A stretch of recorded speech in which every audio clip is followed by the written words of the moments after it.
আচ্ছা, আপনারা কি জানেন চট্টগ্রাম নগরীর দক্ষিণ লাঙ্গনিয়ায় এমন একজন মহান ওলি শুয়ে আছেন, যিনি নাকি আদালতে ফাঁসির রায় দেওয়ার আগেই বলে দিয়েছিলেন এই আসামিকে মুক্তি দাও, সে নির্দোষ। কিন্তু এরপর কি ঘটেছিল এবং শুনলে অবাক হবেন, তিনি ছিলেন নকশবন্দিয়া তরিকার একজন প্রখ্যাত খলিফা। তো আসুন আজকের মিনি ব্লগের মাধ্যমে আপনাদের নিয়ে যাব সে মহান ওলির দরবারে এবং শোনাবো ওনার রহস্যময় ইতিহাস।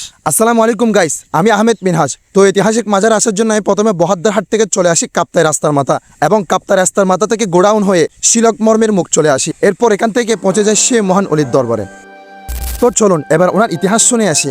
মূলত মাজারটি হচ্ছে নকশবন্দিয়া তরিকার প্রখ্যাত সুফি সাধক হযরত মাওলানা সৈয়দ আব্দুস সাত্তার শাহ নকশবন্দি আলাইহি রহমানের মাজার। ইতিহাস পড়ে জানতে পারি ওনার জন্ম হয়েছিল চট্টগ্রামের দক্ষিণ রাঙ্গুনিয়ার শিলক মর্মের মুখ গ্রামে এক সম্ভ্রান্ত শহীদ পরিবারে। জানা যায় ছোটবেলা থেকে তিনি ছিলেন অত্যন্ত জ্ঞান পিপাসু ও ধর্মপ্রাণ।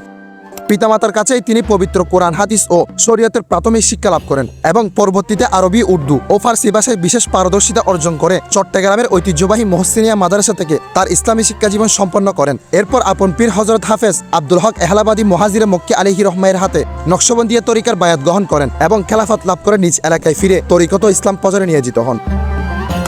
যদি এবার ওনার কারামত নিয়ে কথা বলি, তাহলে ওনার অনেকগুলো কারামতের মধ্যে একটি চমৎকার কারামত হচ্ছে ওনার একমাত্র ছেলে সৈয়দ খাজা আহমেদ একজন ম্যাজিস্ট্রেট ছিলেন। একদিন তিনি একজন আসামিকে ফাঁসির রায় দেওয়ার উদ্দেশ্যে আদালতে যাচ্ছিলেন। যাওয়ার আগে প্রতিদিনের মতো তিনি তার পিতা হযরত আব্দুস সাত্তার শাহ নকশবন্দির দরবারে সালাম করেন। তখন হযরত তাকে বলেন, আজ যাকে ফাঁসির রায় দিতে যাচ্ছ তাকে মুক্তি দাও, সে নির্দোষ। পিতার কথা মতো সৈয়দ খাজা আহমদ সে আসামিকে মুক্তি দেন।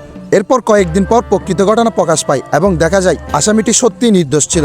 আর 1968 খ্রিস্টাব্দে 21 অক্টোবর এই মহান ওলি এই স্থানে ওয়াফাত লাভ করেন এবং প্রতি বছর শাহজাদা সৈয়দ আহসানুল হুদা সাব্বির সাহেবের নেতৃত্বে বার্ষিক ওরস মোবারক পালন করা হয়।